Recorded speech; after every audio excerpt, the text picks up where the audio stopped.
सीधा शुरू करते हैं। आज की इस चर्चा में हम एक बेहद रोमांचक और बहुत ही पुरानी ब्रह्मांडीय कथा में गोता लगाने वाले हैं। मतलब ये कोई आम कहानी नहीं है, ये भगवान विष्णु के तीसरे अवतार की बिल्कुल एक ब्लॉकबस्टर फिल्म जैसी यात्रा है। सोचिए, सृष्टि की शुरुआत का समय है, सब कुछ एकदम शांत है, देवगण मजे में हैं। लेकिन ये शांति ज्यादा दिन टिकने वाली नहीं थी। एक ऐसा भयंकर तूफान आने वाला था जो पूरी सृष्टि की जड़ें हिला देता। अब जरा सोचकर देखिए, क्या होगा अगर कोई पूरी की पूरी पृथ्वी का ही अपहरण कर ले। जी हां, आपने बिल्कुल सही सुना। जहां एक तरफ ब्रह्मांड अभी अभी खिल रहा था, वहीं अचानक से एक ऐसा खौफनाक पल आता है जब हमारी जीवनदायिनी पृथ्वी को ही किडनैप कर लिया जाता है। और ये कोई प्राकृतिक आपदा नहीं थी, बल्कि सत्ता के नशे से चूर एक बेहद खूंखार ताकत का काम था। और वो ताकत कौन थी? चलिए देखते हैं हमारे अगले भाग में। अजय असुर, हिरण्याक्ष का उदय। तो ये हिरण्याक्ष था कौन? ये एक ऐसा असुर था जिसका शरीर एकदम सोने की तरह चमकता था और उसके दिमाग में बस एक ही फितूर था, पूरी दुनिया पर राज करना, एब्सोल्यूट पावर। और इसके लिए उसने जो किया वो सुनकर आपके रोंगटे खड़े हो जाएंगे। उसने कोई नॉर्मल पूजा पाठ नहीं की। शुरुआत की एक पैर पर खड़े होकर और फिर सालों तक खुद को पंचाग्नि यानी पांचों तरफ से धधकती आग के बीच तपाया। उसकी जबरदस्त और खौफनाक तपस्या ने फाइनली ब्रह्मा जी को प्रकट होने पर मजबूर कर ही दिया। और ब्रह्मा जी के इस वरदान ने तो जैसे पूरा गेम ही पलट कर रख दिया। उन्होंने खुश होकर हिरण्याक्ष को ऐसा वरदान दिया कि मौत भी उससे डरने लगे। मतलब कोई देवता, कोई राक्षस या यहां तक कि कोई पशु भी उसे मार नहीं सकता था। इस एक वरदान ने रातों रात उस असुर को एक ऐसी अनस्टॉपेबल मशीन बना दिया जिसे रोकना अब लिटरली किसी के बस की बात नहीं थी। अब बढ़ते हैं आगे। अंधकार में डूबी पृथ्वी और पाताल लोक की ओर उसका पतन।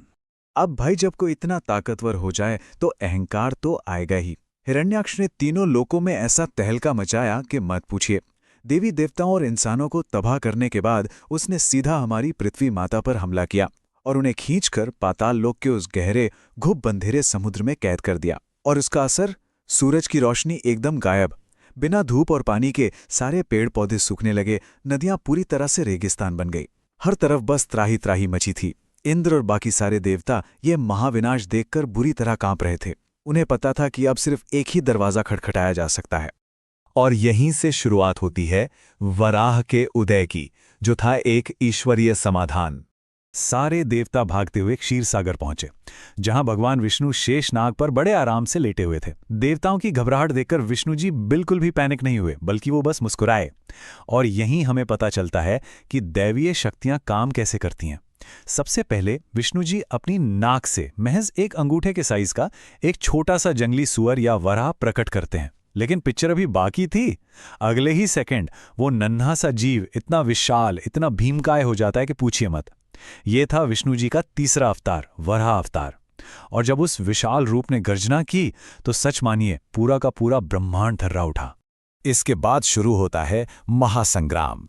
गहराइयों में लड़ा गया एक भयानक युद्ध। बिना एक भी सेकंड वेस्ट किए भगवान वराह ने सीधा उस खौफनाक और गहरे समुद्र में छलांग लगा दी। पाताल लोक का वो घुप अंधेरा उनके दिव्य प्रकाश से जगमगा उठा। और फिर आमना सामना हुआ उस खूंखार असुर हिरण्याक्ष से। ये कोई नॉर्मल लड़ाई नहीं थी। एक तरफ हिरण्याक्ष अपनी भारी भरकम गदा चला रहा था और अपनी मायावी शक्तियों से भ्रम पैदा कर रहा था, तो दूसरी तरफ भगवान वराह अपनी उस दिव्य दृष्टि का इस्तेमाल कर रहे थे जो किसी भी छलावे के आर पार देख सकती थी। असुर जब भी वार करता, वराह अपने सुदर्शन चक्र से उसे काट देते। ये टक्कर इतनी भयंकर थी कि पाताल लोक के पहाड़ दरकने लगे और जबरदस्त भूकंप आने लगे। लेकिन रुकिए, इस जबरदस्त फाइट के बीच एक बहुत बड़ा सवाल खड़ा होता है। ब्रह्मा जी का वरदान तो एकदम क्लियर था ना, कोई देवता, राक्षस या पशु हिरण्याक्ष को नहीं मार सकता। तो फिर सवाल यह है कि भगवान वराह खुद इस अजय असुर को कैसे हराने वाले थे। और यहीं पर काम आता है वो मास्टर स्ट्रोक, एक ईश्वरीय लूप होल। भगवान विष्णु का यह वराह रूप एक ही समय में पशु भी था और भगवान भी। ब्रह्मा जी के वरदान के जो सटीक शब्द थे, उनमें इस कॉम्बिनेशन के बारे में तो कुछ कहा ही नहीं गया था। बस इसी बात का फायदा उठाते हुए वराह ने अपने तेज दांतों में भयंकर दिव्य शक्ति इकट्ठी की और सुदर्शन चक्र की मदद से सीधे उस अहंकारी असुर का सीना चीर दिया। और इसी के साथ हिरण्याक्ष का खेल खत्म। अब समय था ब्रह्मांडीय संतुलन की पुनर्स्थापना का। अंधकार से वापस प्रकाश की ओर आरोहण। वो अजय असुर अब बेजान होकर समुद्र की गहराइयों में पड़ा था और भगवान वराह वहां एक विजेता की तरह खड़े थे। लेकिन असली काम तो अभी बाकी था ना। और यहां जो नजारा था वो सच में दिल छू लेने वाला है। जरा इस कॉन्ट्रास्ट को समझिए। एक तरफ वो बेहद आक्रामक और खूंखार योद्धा जिसने अभी अभी सृष्टि के सबसे भयानक असुर को मारा है, और दूसरी तरफ वही विशालकाय रूप एकदम कोमलता से और बहुत ही प्यार से हमारी पृथ्वी माता को अपने दांतों पर उठा लेता है ताकि उन्हें जरा सी भी खरोच ना आए। ये ताकत और करुणा का एकदम परफेक्ट बैलेंस था। और जैसे ही भगवान वराह पृथ्वी को लेकर पाताल के अंधेरे से बाहर निकले और उसे उसकी सही जगह पर रखा, तो मानिए जैसे कोई जादू हो गया। पूरे ब्रह्मांड में एक नई जान आ गई। सूरज की रोशनी वापस आ गई, आसमान साफ हो गया, मुरझाए हुए पेड़ पौधे फिर से हरे भरे हो गए और सूखी नदियों में फिर से मीठा पानी बहने लगा। पक्षियों के चहचहाने से पूरी दुनिया फिर से खिल उठी। सब कुछ वापस अपने सही संतुलन में आ गया था। चलिए अब बात करते हैं धर्म की विजय और इस अमर विरासत के बारे में। आप जानते हैं, ये सिर्फ कोई पुरानी कहानी भर नहीं है। ये अंधकार पर प्रकाश की जो जीत थी ना, उसकी गूंज आज भी हमें सुनाई देती है। इसके सबूत आज भी हमारे सामने मौजूद हैं। अगर आप खजुराहों के शानदार लक्ष्मण मंदिर या प्राचीन उदयगिरी की गुफाओं को देखें, तो वहां आपको भगवान वराह की बहुत ही विशाल और बारीक मूर्तियां देखने को मिलेंगी। ये कोई आम पत्थर नहीं है, ये हजारों साल से खड़े होकर हमें उस महान बचाव अभियान की कहानी सुना रहे हैं।